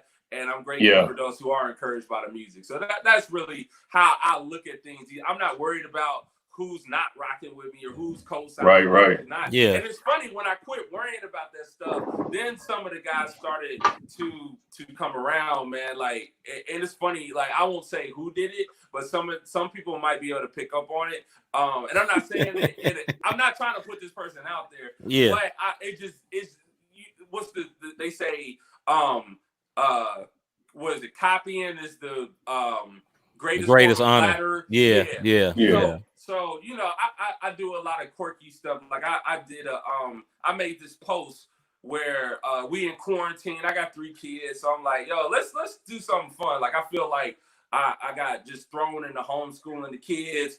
Let's do like a yearbook photo where we recognize all our kids as students, but then we show we can relate to all the parents out there who are in the same boat, and we're going to put all of our titles under our picture. So like for me, it's principal, it's janitor, it's I'm the IT guy, and then my wife is this, she's that, she's the teacher, she's all these different things. And I kid you not even 24 hours later, there was an artist who did the exact same thing. Like, I mean, verbatim. Yeah. And I was just really surprised by that. But like, again, it was for me, I'm like, dang, y'all don't want to rock with me in public. Y'all want to take my ideas. And I screenshotted all this stuff. And maybe I shouldn't. But I have proof, Yeah. So yeah, I say all that to say though, like, it's those kind of things that encourage me, like okay, like people are watching, and whether they rock with me or not, like at this point it doesn't matter, because I know what I'm doing is dope if other people are copying what I'm doing. So it's right. That's how I feel. So what do you feel is your greatest achievement as an artist, and also what is your greatest failure? Ooh, man, that's a good question. I think my greatest achievement as an artist, man. I think I'm really honored that I charted Billboard. I think for me, that was a moment for me, because I mean, whether you know about the industry or not, you've heard of Billboard for the most part. Like, you kind of know what it represented. And even though for me, like, it wasn't like I was in the Billboard 200. You know, I charted in the gospel, and then I charted in Heat Seekers. But the fact that I charted was like, wow, like this is major. Like, I didn't even know I was doing it on this level, you know? And so, and like I said, that didn't really go to my head. That was just more so like, yo, like, hey, keep going. Like, you went from the guy who the labels didn't pay attention to now you're on one of the premier labels, and people are rocking with your music, yada, yada, yada. I would say my biggest failure, I think, is what I said earlier. It's not dropping more music. Like, I feel like I'm playing catch up, you know. Like, this year I've dropped like 10 songs, and I'm dropping these songs like week after week after week. And the reason why I'm doing it is because I feel like, man, I'm making up for all the years that I didn't drop stuff, you know. And so I think I did myself a disservice, like not trusting that God would provide for me if I was to work on my own stuff, because now I'm seeing it. Like I'm doing the music, and it's not necessarily like God is providing through the music, but just every week is a different story, you know, of how God is allowing me to keep doing what I'm doing. So I think not trusting that Christ has placed the safety net under me. And then two, even if that safety net wasn't there, if God allows me to fall, it's not something that I'm not going to be able to bounce back from. Like, if I'm still alive, God is going to use me for whatever purpose I'm alive for. So not having that confidence and that faith, I've lived in fear for a lot of my life, and I think these past few years has taught me, like, yo, like, with God on your side, you don't have to fear. You could trust in God, and even if things look ugly, like, God is there. Like, even if you can't hear God's voice, He's there. Even if you don't feel His presence, He's there, and you gotta trust that, man. I think that's been my biggest failure. But I think, man, God is good. So amen. Rob, oh, did I get the last? No, that was the last one, brother. Yeah. Okay, we're gonna do one-liners. We're gonna do something here called quick hit questions, brother. All right. So we're gonna say one word, you give an answer. All right. We're gonna go through. We both got 6. I'm gonna do my 6, then Rob do his. All right. Do I have to give one word answers, or? Yeah, one word answer a phrase. So all right. Straight to it. All right. Cool. All right. Joe Burrow. Looking forward to it. Yeah. Lecrae. My man. Asparagus. Nah. I'll mess with that. All right. Hey, I'm with you. Hold up. I'm still going, Rob. Hold up. Dave Chappelle. Hilarious. Yes, sir. LeBron or Jordan? Jordan. Talk to him. Rapzilla. Supportive. Amen. All right. All right. All right. I got something for you. Gaming. Man, I'm trying to not sound like a heathen. big part of my life. Okay. Facts. Retro. I stacked that. Yeah. Retro. Game of games. Okay. Family. Love them to life. Love that one. That's my same statement. I love them to life. Industry. Beautifully ugly. Music. These are good. What is life without music? Okay. Yeah. Last one. Favorite artist. Ooh, got him. Got him. Wow. I ain't know about that one. I don't know if I have a favorite, but I'll say most impactful artist. This is gonna sound weird, but Master P. What? Yo. Hey, you know what? Hey, the fact that you tried to sign with Grape Tree says it all. I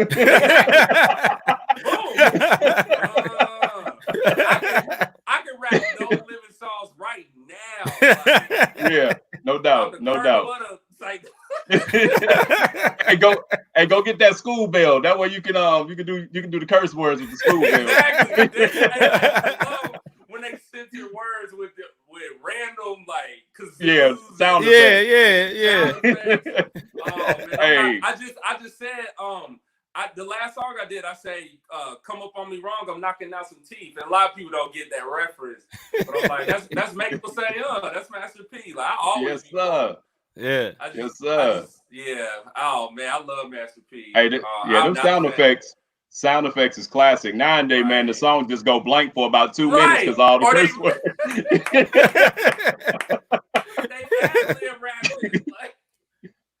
It's crazy, man. Yes, it's sir. Instrumental, like, look. Yeah. I'm like, dang, bro, you cursed that many times in them 16 bars. That was just, hey, when you playing 2K and you listening to a song, the song just go blank. All you hear is the beat. Hey, at least No Limit gave you some bells, man. Only gamers know. Hey, at least No Limit gave you sound effects, bro. Exactly. They gave you sound effects. Oh, what's the name? Ludacris used to do it too, though. The Ludacris, he did. Ludacris ones with the sound effects sound better than the ones with the cussing. Yup, they do. be Like, man, his sound effects be so cool. You be like, man, that's dope. Yeah, you just think it's part of the song. Yeah, yup. All right, bro, this is fun, but I don't want to. I know you got family, you got time. Hopefully, I'm starting to smell some food. I'm making a little digital note to my wife here, man. I'm hoping to start to smell some food. But my testimony. Nah, Rob, you know my wife. She gonna take care. She gonna take care. Good game. Oh yeah. Yeah. So, man, bro, we really appreciate it, man. I appreciate the very first interview, man. We appreciate it. Hopefully, man, you felt comfortable. I think you was able to really, really open up, man, and give people some. My wife said not nuggets, but the whole box. Just the whole chicken. He said the whole chicken. Give them the whole chicken. Just, I'm gonna learn your son, boys. You gonna learn your son. Come on over here. Come on over here. But yeah, man. So I just thought of this. We gonna do this for every guest as you're on your way out. The name of our show is Not the Same Podcast. So how is K-Drama not the same as every other rapper? Because I'm willing to do I won't go that route. There's people that are willing. I'll take that back. I'll say I'm different because I don't have a lot of the references that other people have. Like I haven't seen Boys in the Hood. I haven't seen hold on. You ain't seen Boys in the Hood? You was about to say, hold on. Was you about to say you ain't seen Was you about to say Friday? Never Not one of them? I've never seen the first one. I've seen the other ones, which is weird, right? I mean, it's not bad, but it's just weird. but the original Friday's the classic, so I haven't seen that. Yeah, but the Mike Epps ones be funny too, brother. Yeah, they're funny too. Mike Epps is funny from Indianapolis. He's a funny brother. I've only seen an edited version of Juice. I've not seen Minister Society or Don't Be a Menace. Rob, you heard that?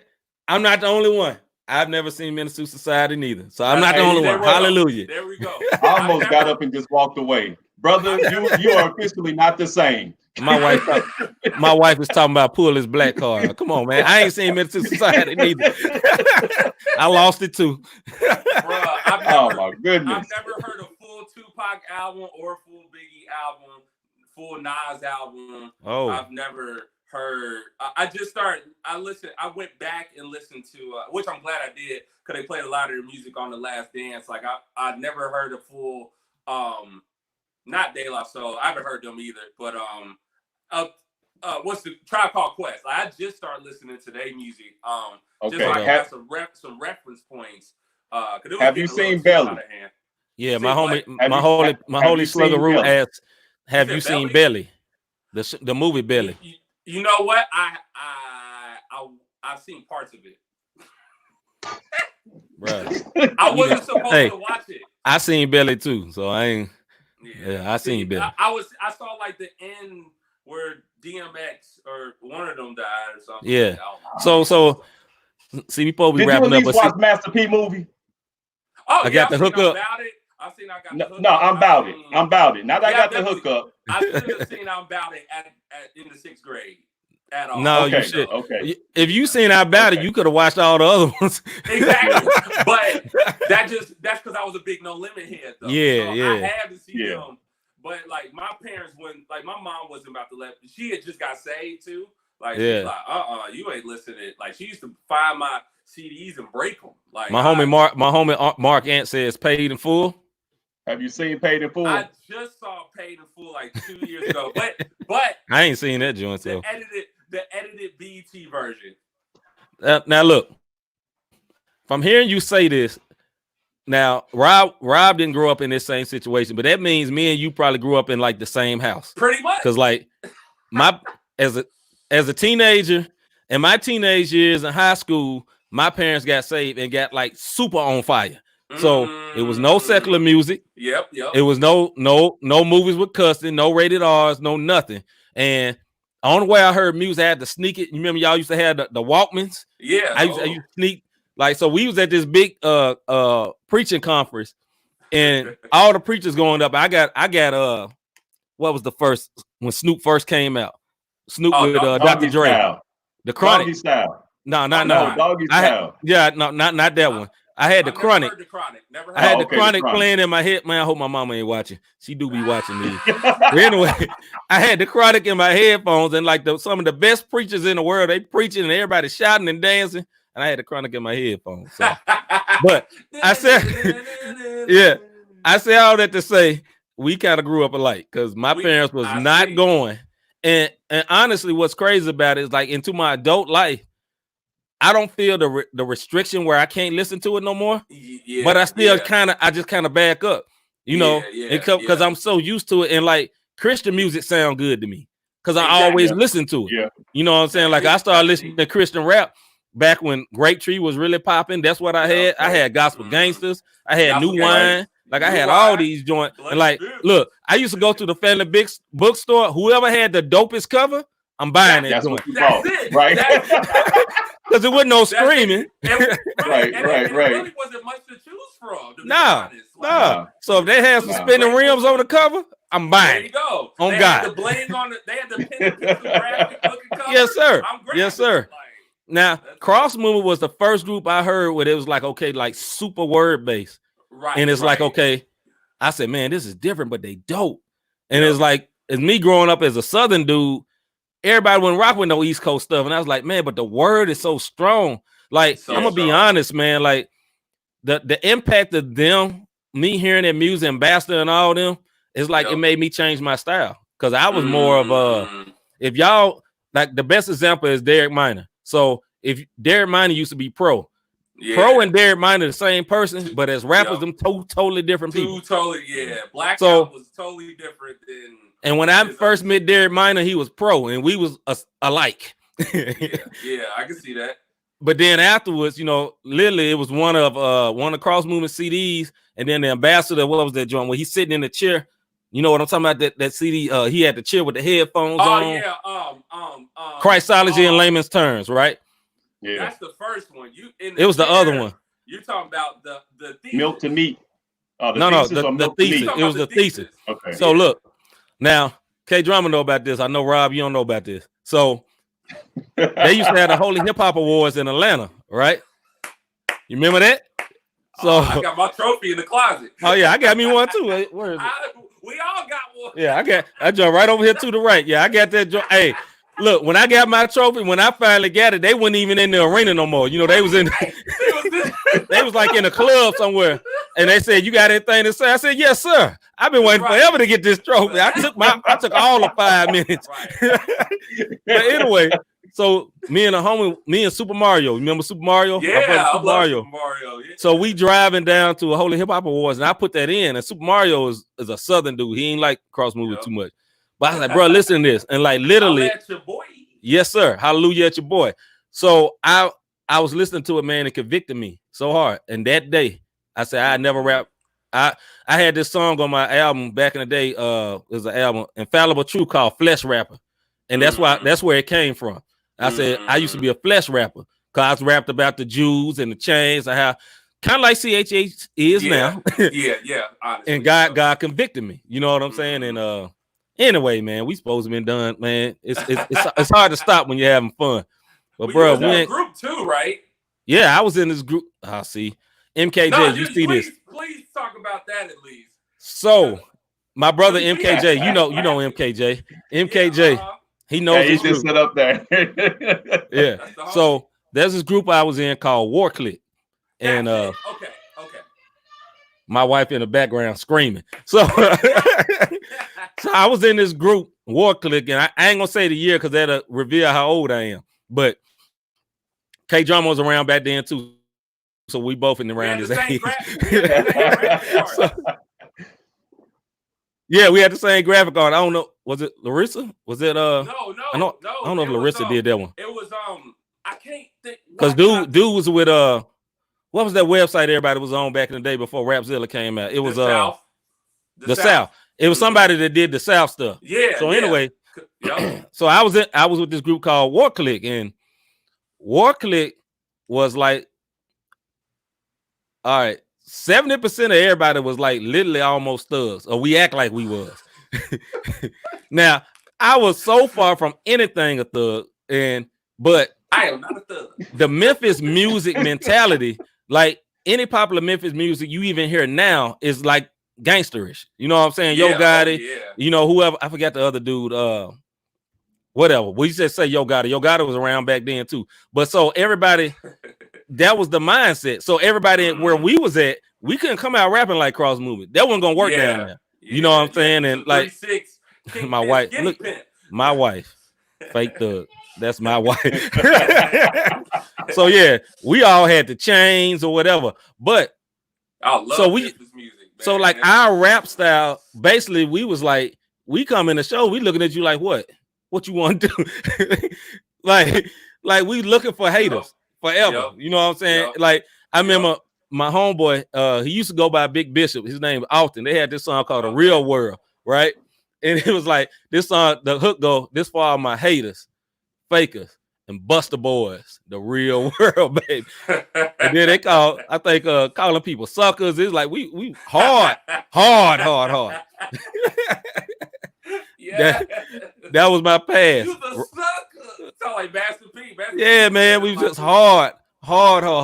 But even War Clique, we started getting a little bit more saved because like that experience happened. I think I may have been still with War Clique when that experience happened, man. I'm like, man, we can't do that no more. You know what I'm saying? We got to do this. But in my mindset is, and I have this heart for young artists now because I know how my mindset was then. My mindset was, I want to be just as hard as anybody secular. And I want to be able to rap this song and they not be able to tell what it is. You know, like my chorus, like I had a mindset back then, my chorus going to be secular, but my verse going to be Christian. It was so stupid. But like literally that was my mindset. Because it's like I want the hook to be so catchy they drew in. They'd be like, oh, that's Christian? You know what I'm saying? I wanted that. I did that with beats, to be honest. Yeah. But like now it's at the point, it's like I'm proud to say, yeah, it's Christian. And it's hard. But you know, I'm not hiding behind it, like, you know, trying to make my joint sound so tight that you know, you shocked that I'm Christian, you know. But I feel like the industry has came right back to that. You know what I'm saying? Where people are pushing, full circle, where people are pushing the envelope and pushing the boundary. You know, like I never thought in my life I'd hear Christians cussing on CHH. Like that is like unbelievable to me. And people always, whenever I bring it up, they're like, man, you a weirdo, and people cuss in real life. And I'm like, I don't. Like, to me, like it's weird because I didn't grow up in that atmosphere. You know, like everybody at high school cussed, but I was the dude that didn't, you know. And I took pride in it, you know. But It's crazy, man. I know we need to cut this off, but I will. Nah, keep going, man. Forget it. We ain't gonna get to 2 hours though. We got to stop it too. My wife, she just texted me. I saw the text like, how much longer? I'm like, yeah. Oh, that's the wrap. Hold up. Before you say this, you probably ain't seen this show, but I know Rob seen this. The Chappelle Show, and it had that little skit called the Wrap It Up Box. Oh, I didn't seen that. Yeah. Anyway, anybody seen Chappelle Show, they know what I'm talking about. Go ahead, Kay. Yeah, go ahead, Carville. So it's crazy because a lot of I guess I am surprised, but I'm not surprised that I hear more profanity in music because like you be in these circles after shows, you be in a green room, and people who I've highly revered, highly respected. Not that I lost respect for them, but I was just surprised and puzzled. Right, how they talk didn't really match like what I heard on Wax. And so there are a lot of artists. I mean, a lot of artists, even like in the really theology heavy era, be cussing. Which is crazy, like, which wow, is crazy. And so, and I was I ran into that a lot. And not that people aren't genuine. I've come to learn that too. Like you got people who just have different vices, I think. Yeah. I think, and that's what I like about my church. Like the church I go to, my wife helps lead worship there. They're really about like outreach, about pulling in the non-believer or the person who's like questioning, like, hey, I don't know if this is real or not. And they're like, we know that we don't want to put this pressure on you to accept what we believe right away. And I think it's just a part of the sanctification process. And I think just for some people, it takes longer. And I know for me, like, I've struggled with like, man, you would think 10 years from now, this person would stop using profanity or they would stop. But people have different viewpoints, on what is profane. Because, I mean, I can't see it to a degree like, you got people who curse without using profanity. So I mean, I could see right. But for me, I guess I don't want to use profanity because I wanted to stay away from even the very appearance. I don't want people to get caught up on, dang, he just said a word that I don't think Christians say. So I can see both sides of it, but I've been humbled, like because like there are things. I mean, we talked about failures. Like I've had plenty of failures outside of music that I think is part of why I'm really encouraged about where I'm at now, because to be honest, like I'm like, man, God, I'm just grateful you ain't strike me down, Right. There's stuff I've done that I'm, I've been forgiven, and I walk in that forgiveness, and I don't have my head low. But there are things that God has delivered me from that, I mean, just stuff that I think I've seen as a child that I brought into my marriage and into parenting, moments that I'm not proud of. And so like when I look at people who use profanity and I'm like, Dad, that's whack. But then I think about the stuff I've done behind closed doors and I'm like, what's worse? Like if I know sin is sin and God doesn't sin differently than how we judge it. But if we were to look at the weight of sin, because different sins do have different weights. There's different consequences for what we do, but we can't just sin by its consequence. But I mean, if you look at the weight of some of my sin and compare it to what I'm judging, my sin totally outweighs what. Yeah, big facts, brother. Me too, brother. So I think that's the stuff that keeps me grounded. It's just like, yo, like, don't get too up on your high horse. Remember when? Like, remember, right. And, we can't, obviously, you can't look down on nobody, because I don't. Right. And then people come from different lives, you know what I'm saying? Because me and you came up in similar households. Like, so when nobody cuss in our house, like, if I heard one of my people cuss, it's like, okay, I know I'm finna get my butt beat, like, for 2 hours. If they get that mad at me. So, but it's some people and the other people where it's like it was welcome, everybody. It's normal. It's normal. Yeah. Like, so, the background, like it's normal. Like people cursing in my house or in my household as far as family members, and I go over there. It's no big deal. It's like a normal conversation. Yeah. And people that come with me be like, what they mad about? Like, they ain't mad, they just talking. Like, they just talking. So, talking about the game. Right. Yeah. I could definitely see that. Yeah. So it's just I think about that a lot. And then I like you said, like for me growing up, my dad, you know, he smoked, but it had the effect on me where like he smoked cigarettes and then he did drugs. But that, like, I saw how that messed him up, and I'm like, I'm never doing that. You know, you have you have people who like father, like son, but for me, it was like I want to be the total opposite. Even before I became a Christian, like I didn't want to smoke, you know. But you have people who they been smoking for years, you know, and then that's the thing that God has to. You know, and of course, people have different viewpoints even on that. You know, that's a whole different conversation. Now that you know, in Ohio, it's legalized, you know, to some degree. But I'm like, just because it's legalized, that don't mean I want to touch it. Like, you know, But like I said, you know, there's things that I deal with that there are people who do things that I look down upon, and I'm like, yo. They are much more honorable than I am in that particular area. And that's something that that's a thorn on my side that I'm asking the Lord to deliver me from. And worst case scenario, it's just a thing that keeps me humble. You know, and so I have to pray, like, cause I can't like I'll share this. Like my dad had a really bad temper, and it's weird for me to say like. Because like people see me and they're just like, yo, you're so nice or you're this. It's sometimes the nicest people you really gotta watch out for. Sometimes like, man, I've blown my top, man.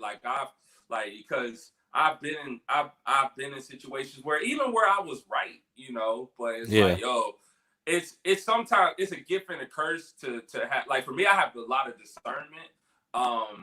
I prayed for that, and I believe God has given me that, and I believe also I've prayed. I used to pray for wisdom a lot, and there are just certain areas where I feel like uber wise in, not bragging, but just like that's what God has given me.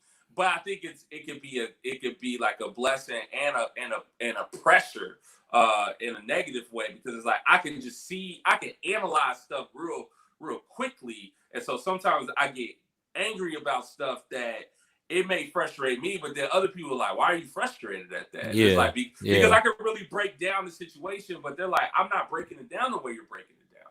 And so like that has gotten me in a lot of trouble. And to be honest, like it's something that I still like seek the Lord about. And I've done a lot better now than 10 years ago.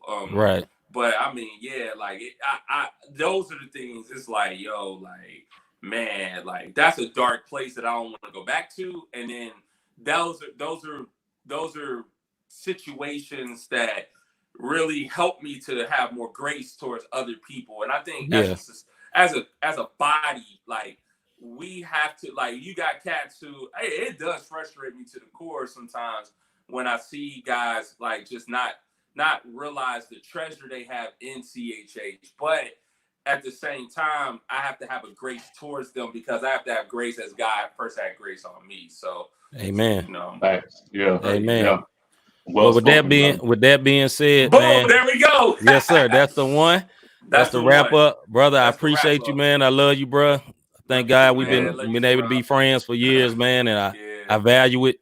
And I think it was a great honor for you to be on for the first one. Yes, appreciate you, bro. The standard has been set. It has been set. It's gonna be tough because I'm gonna say right now who's gonna be next week is D-Mob, and your homie is gonna have to beat you because you came out here to home run. Right. He may not beat me, but I think he's gonna get. I think it's gonna be just as great, man. Oh yeah, or if not better. Because Donnie, that's my brother from another mother. You know, we got a lot of history. That dude got some stories too, dog. Like, I'm gonna tune in next week. Like, yes, sir. I gotta see that. So. All right, bro. I appreciate you, man. I'm let you get back to your wife. Tell Sade thank you for allowing you to have 2 hours of your time. And and then she can put the whip back on your back and make you get back on your chores. Washing dishes. There we go. All right, brother. Appreciate you, man. All right, y'all. Appreciate you too. Appreciate you too, Rob. Yep. All right, now, man. All right, brother. So we thank y'all for watching Not the Same Podcast. We had a good time. Hopefully you enjoyed this. Like I said earlier, our guest for next week is Mr. D-Mob, owner of Good Company, like the shirt Brother K-Drama had on. So be on the lookout for that. Help us promote that and be a part of it, man. And also, like, if you want your song played on here, email. I'm gonna let Rob say that part right there. That's his little department. Yes, sir. Yeah, email your songs, not the same podcast at gmail.com. Yeah. We'll send a waiver. Hey, we will have to tell you. Make sure that what you send in and submit is clean. Oh, yeah. The format, the Christian format content, that we have. Christian or no curse words. Or no curse words. Yes, please. So we'll keep it on that. No knock to nobody who submitted. We just saying for this format and for this platform, keep it clean. Yes, sir. So for Rob Redeem, I'm C. Micah. So, I said Rob part, but it's all right. For Rob Redeem, I'm C. Micah, and we out. We appreciate y'all watching. Oh yeah, check out the website www.notthesamepodcast.com. Follow us on all type of places. Twitter, Not the Same Pod. Instagram, Not the Same Podcast. Where else, Rob? Spotify, Not the Same Podcast. We're working on iTunes, YouTube. Everywhere. YouTube. Yep. Follow us, man. We're gonna have a lot of more interviews like this and have some fun. So thank you for your time. We out. Oh, yeah, I'm supposed to play the outro. My bad. Oh, that's the wrong one. About our Father's business, crime mode. Filled with this Holy Spirit, that's a cheat code. Holiness the standard, we never fold. We about to make a scene episode.